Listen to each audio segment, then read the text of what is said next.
tudo bem, obrigada por se juntar a gente. Você estava num call, né?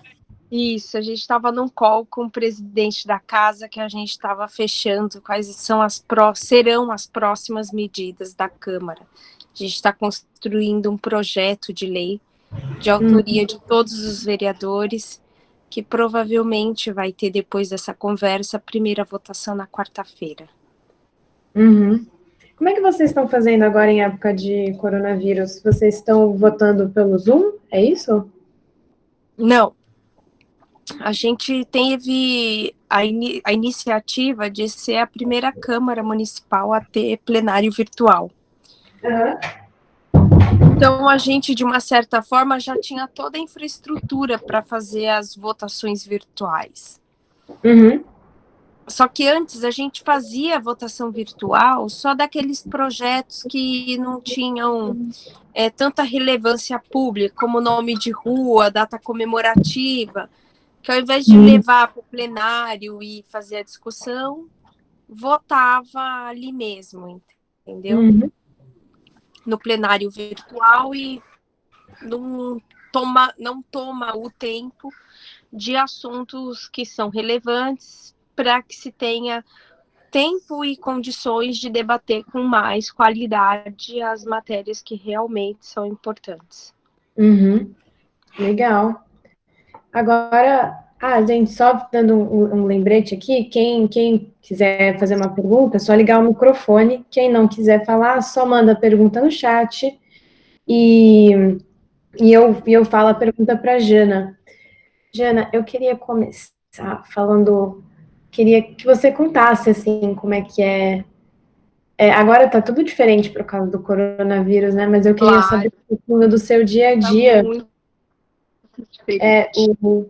Pode ser antes ou depois do coronavírus, o que você preferir contar. Eu queria saber como é que é o seu dia a dia como vereadora. O que você. Primeira coisa que Uhum. você faz quando chega no gabinete, por exemplo, tem uma rotina? Ou todo dia é um dia diferente? A gente sempre tem uma rotina, né? Todo mundo tenta manter minimamente uma rotina, né? Mesmo com toda essa loucura, com esse, esse acúmulo de atividades e de papéis que todas nós estamos tendo que enfrentar, né? Principalmente nós mulheres. Não Uhum. adianta dizer essa pandemia e esse confinamento, esse todo isolamento está, obviamente, sobrecarregando muito as mulheres, né? Então, a gente tem que dar conta do trabalho, tem que dar conta do filho. No meu caso, eu tenho Uhum. um, mas eu tenho um que vale por 10, né? Eu acho que essa era uma rotina normal, eu saía de casa, vocês sabem, eu uso transporte público para ir trabalhar, então eu deixava meu filho na escola, meu filho estuda em escola pública também, meu filho estuda numa creche pública, então eu Uhum. saio de casa, deixo ele na creche e vou para a Câmara.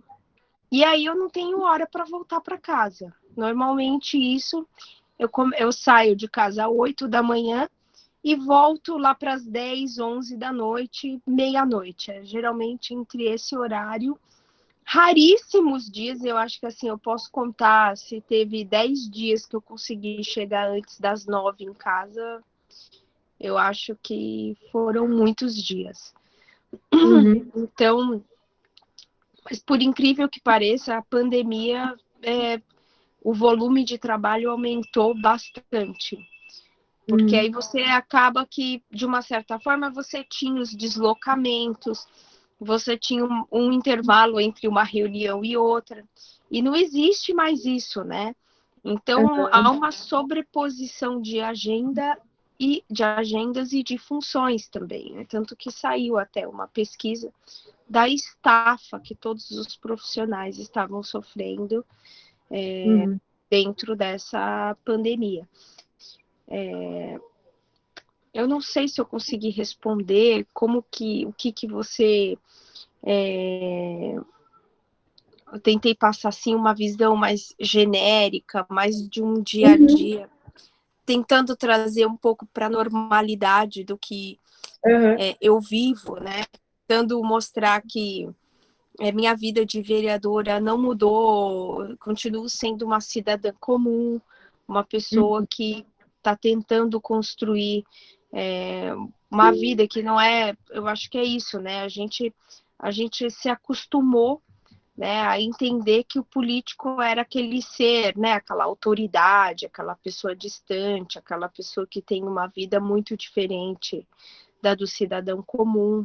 E Uhum. isso é tudo que eu rechacei enquanto cidadã, né? Então, hoje, como política, eu tento viver aquilo que eu sempre busquei enxergar nos políticos e que nunca tinha conseguido ver, ou via Uhum. muito pouco, né? Então, eu acho que a gente precisa ter mais cidadãos comuns na política para que a política seja algo comum a todos. Sabe o que isso me lembra também? Uma vez eu fui no seu gabinete e você me contou uma história que eu achei muito engraçada.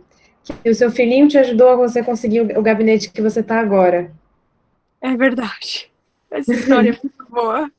Você pode contar um pouquinho pra gente aqui para os meninos? Eu adoro essa história. Bom, é assim, eu não.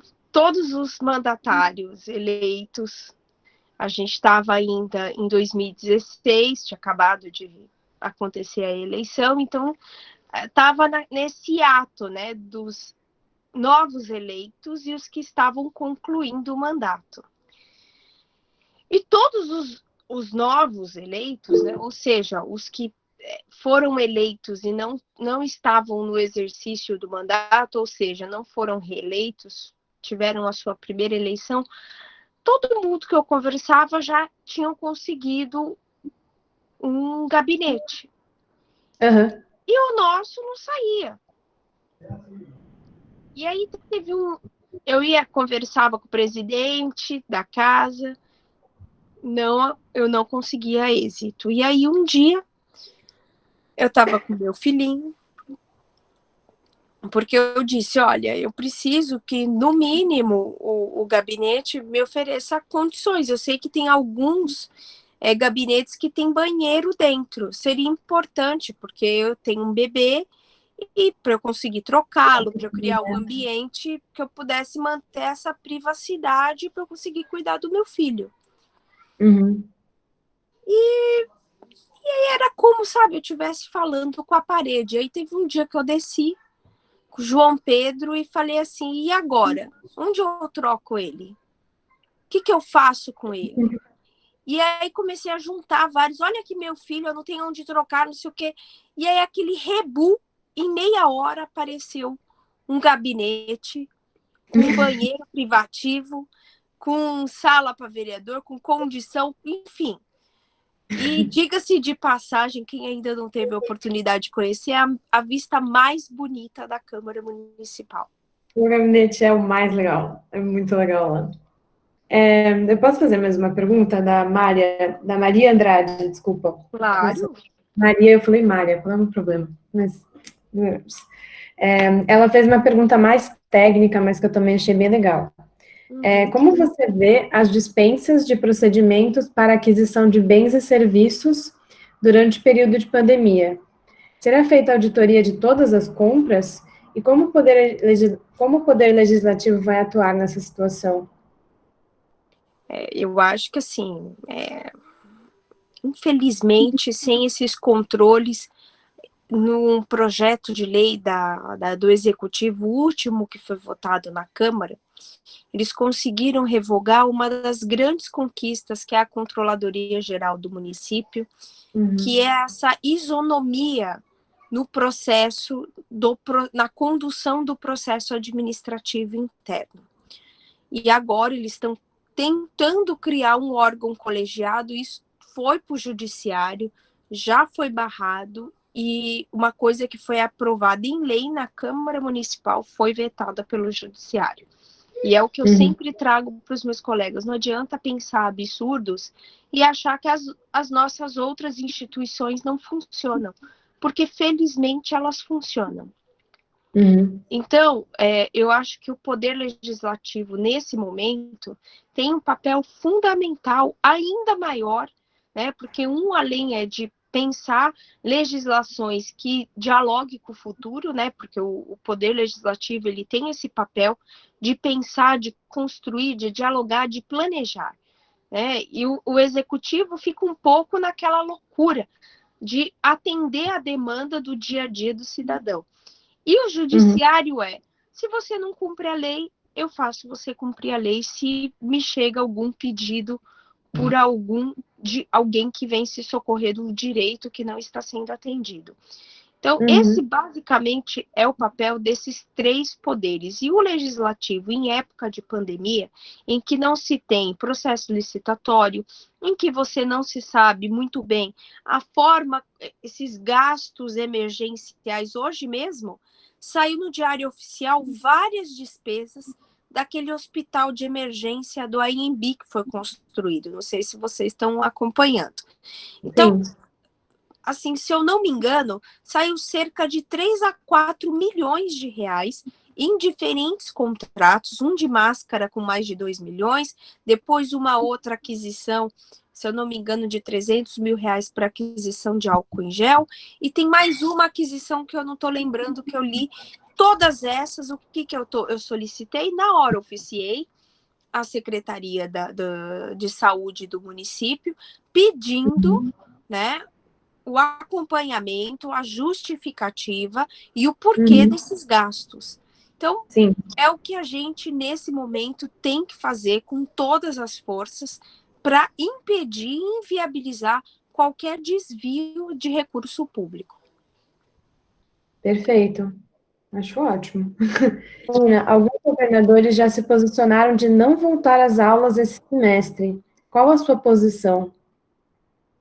Nossa, eu li no NEC, falando dessa pergunta da Alessandra, eu li hoje na Folha que a situação das escolas tá um negócio muito dispare. Eu acho que outras pessoas devem ter lido sobre isso, que tem escola particular que os alunos estão tendo aula normalmente, como se nada tivesse mudado, porque eles têm computador e acesso à internet, e tem áreas da periferia, especialmente áreas rurais, que os professores eles têm que se disponibilizar a ir até o ponto de ônibus para entregar o material para os alunos em cada região da cidade, porque eles não têm nenhum jeito de acompanhar as aulas, por falta de computador e por falta de internet. E pelo que a gente está vendo, talvez não volte às aulas esse semestre.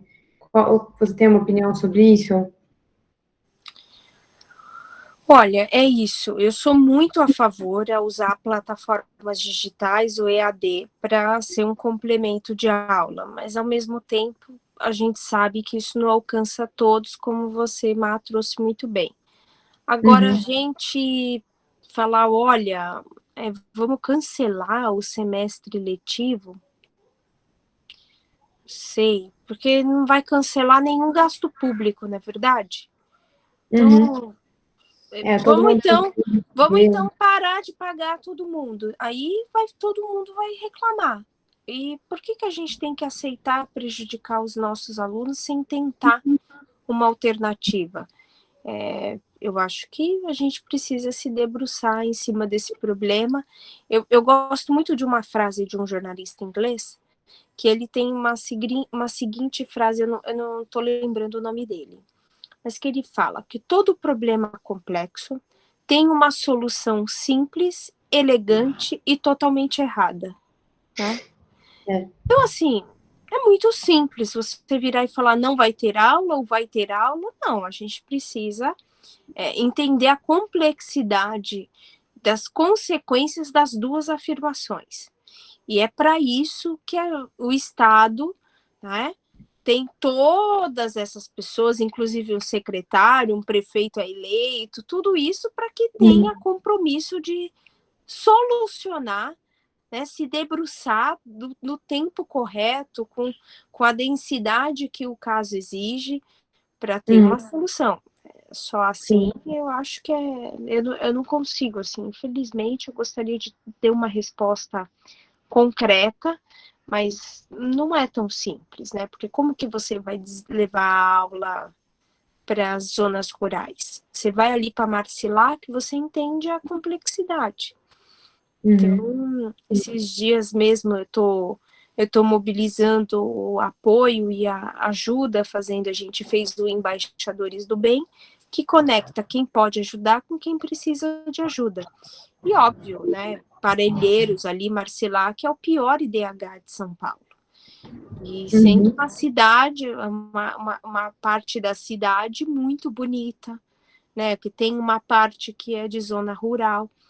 E você vê ali o quanto que é muito distante das oportunidades que o centro oferece, esse centro expandido que a gente tem acesso. A Alessandra fez uma observação, a UEL em Londrina abriu para votação dos alunos que preferiram perder o semestre e não ter aula online. Isso é interessante, né?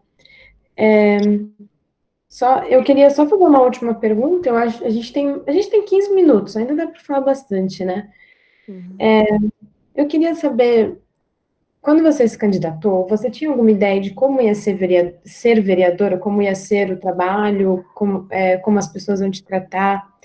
E se tem alguma coisa que te surpreendeu muito quando você começou? Teve alguma coisa que você, nossa, eu não esperava por isso. Olha, eu não tinha a menor ideia de como ia ser o trabalho. Eu lembro que foi uma coisa assim até um pouco desesperadora, a primeira reunião da Comissão de Constituição e Justiça, que foi a primeira comissão que eu participei na Câmara. E é mais ou menos assim, projeto de lei aprovado. Falei, gente, o que esse homem acabou de aprovar? E que eu não tive nem tempo. E quando eu fiz esse questionamento, ele já estava no segundo aprovado. O que ele aprovou agora? Eu levantei da minha cadeira, desesperada, e eu fui lá falar com ele, você vai ter que falar mais devagar, porque eu não estou entendendo o que você está falando. Então, assim, é um mundo à parte, né? É um mundo que, assim, você demora pelo menos umas 2 sessões para você entender o que eles falam, né? A velocidade que eles conversam, né? Eu me senti, sabe, aquele estudante que pagou o curso aqui no Brasil de inglês e de repente cai no aeroporto ou numa... Agora online, daí pode cair no aeroporto com uma pessoa do país de Gales conversando, daí você, eu não falo aquilo. Então, assim, você não entende absolutamente nada do que eles estavam conversando. Então, para mim, foi uma coisa... Primeiro, tomei um susto, né? Falei, meu Deus, isso aqui, então, eu vou realmente ter que dominar isso. E aí você acha que você vai encontrar as respostas? É no regimento, porque eu li aquele regimento umas 3 vezes, né? De outubro a dezembro. Eu li a LOA que estava em vigência. Eu li a Constituição estadual do Estado. Eu fui ler como que funcionava toda a parte não só os decretos vigentes pela Câmara, quais eram os precedentes, enfim, estudei pra caramba, e você começa a perceber que, na verdade, toda a aplicação disso é conforme a conveniência e a oportunidade política que eles definem. E que não foi nenhuma e nem 2 vezes que eu fui tratorada e outros vereadores também foram, mas dessa mesma forma, quando você entende como funciona aquele espaço, né, que é o plenário, que ele é um espaço à parte, você tem a oportunidade de construir diálogo, entendeu? Então, muitas vezes, eu entrei derrotada, porque, enfim, eu sou apenas um voto, então eu chegava com uma ideia já derrotada, porque se morresse com o meu voto era isso, não mudaria nada, mas saí do plenário vencedora porque eu consegui mobilizar outros vereadores para apoiarem aquilo que eu estava enxergando ou de errado ou com uma proposição nova. Então, eu acho que isso foi uma coisa que me surpreendeu positivamente. Então, negativamente foi eu ter entendido que não é tanto assim, sabe, o que está ali no texto do regimento. Então, ali uma hora o regimento vale, outra hora o regimento não vale para nada. Então, é isso. Vira e mexe, você assiste. Gente, mas isso não tá no regimento. É, mas é assim mesmo. Mas como assim? Então, mas aí Interessante. você aprende, né? Então, eu lembro que ele, uma vez, para me estrangular numa comissão, aí o presidente falou assim para mim: não, o que eu estou adotando é um procedimento sui generis. E esse procedimento não está sob o guarda-chuva do regimento desta casa, que é a lei maior. Então, por Hugo, ser eu um inventei. procedimento. Aí eu falei assim, ótimo. Falei, tudo bem, eu perdi hoje. Aí teve uma outra vez, ele falou, o que Vossa Excelência está falando não tem amparo no regimento, porque é um procedimento sui generis, Vossa Excelência deveria ter entendido isso. E aí, quer dizer, você começa, então, também entender como que funciona. Então, uma hora você toma uma rasteira, outra hora você levanta e fala, vamos pro jogo. Então, Foi pegando experiência, né? você vai pegando a experiência. Legal. E uma outra pergunta muito boa da Maíra Correia Castro, que é sobre o Plano Mansueto. Qual é a sua opinião sobre esse auxílio sem contrapartida? É hora de abrir a carteira e pensar sobre como pagar apenas depois? Olha, eu vou pedir até para Maíra para ela acessar a live que eu fiz hoje com o Tiago Mitrô, o deputado federal do Partido Novo por Minas Gerais, que ele deu uma aula, né, sobre o que aconteceu. É claro que ninguém é a favor do plano Mansueto. Eu particularmente, eu não consigo aqui. Eu acho que eu ficaria muito na dúvida, né? Acho que provavelmente eu votaria contra. Mas eu entendo as razões dos mandatários do meu partido que votaram a favor. Porque, primeiro, o projeto estava muito pior, eles trabalharam para melhorar esse projeto junto com os demais líderes da bancada. E quando eles conseguiram colocar o projeto num patamar melhor, votam contra, então fica difícil, né? Então você tem que ter consciência que a política é a arte do possível, que nem sempre você ganha. E que quando você participa muito da construção de uma determinada mudança, você também tem que ter ali a coerência junto com os pares que você mobilizou para abrirem mão de determinados pontos de vista. Não pode, depois de você ter feito isso, falar, então, olha, você mudou, eu te expliquei, você me convenceu, mas agora você vai lá e vota contra. Então, eu consigo entender o que eles apresentaram, mas hoje o que a gente tem que garantir é que chegue recurso nos municípios e nos estados. Isso é ponto facultativo.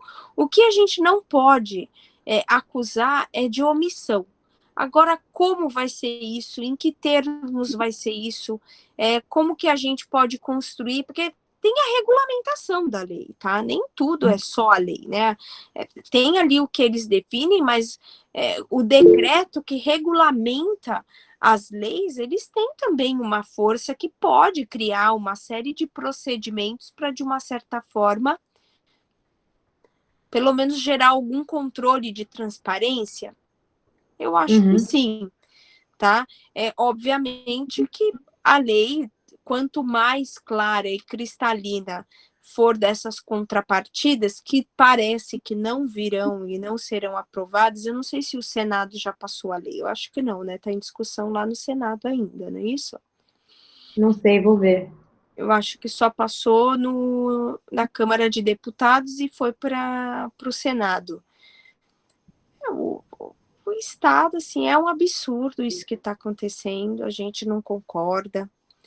É muito triste o que a gente está vendo, a corrupção, usando essa pandemia, a gente até está vendo aí como um pano de fundo, e isso vai virar caixa 2 de campanha, com certeza. Mas você também não pode não viabilizar recursos e se faltar realmente respirador. se faltar condições de saúde.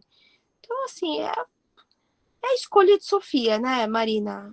Não é, meninas? É isso, não tem escolha fácil. Eu acho que o Thiago, ele trouxe vários pontos com muito mais consistência até do que eu estou apresentando aqui, porque, enfim, é fácil a gente falar, né? Igual os doutores da política que a gente vê todos os dias no Twitter, os seguidores do nosso presidente, que a gente o diga, não é verdade?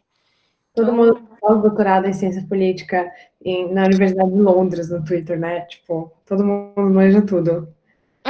então assim, não dá pra gente trabalhar. A política não é para amadores, não é para amadores. Então, com certeza, a gente tem que encontrar um caminho de diálogo. O presidente tem que dialogar com o Congresso, entendeu? Ele não pode abrir mão desse papel. Não adianta eu e você a gente ficar aqui discutindo o tempo inteiro se a gente não tem um presidente que não dialoga com os demais poderes. Se ele não fizer isso, obviamente a proposta não vai ser a mais palatável e a que mais preservaria o orçamento público e a saúde fiscal do nosso país. Então, a gente precisa de verdade que o presidente sente na cadeira.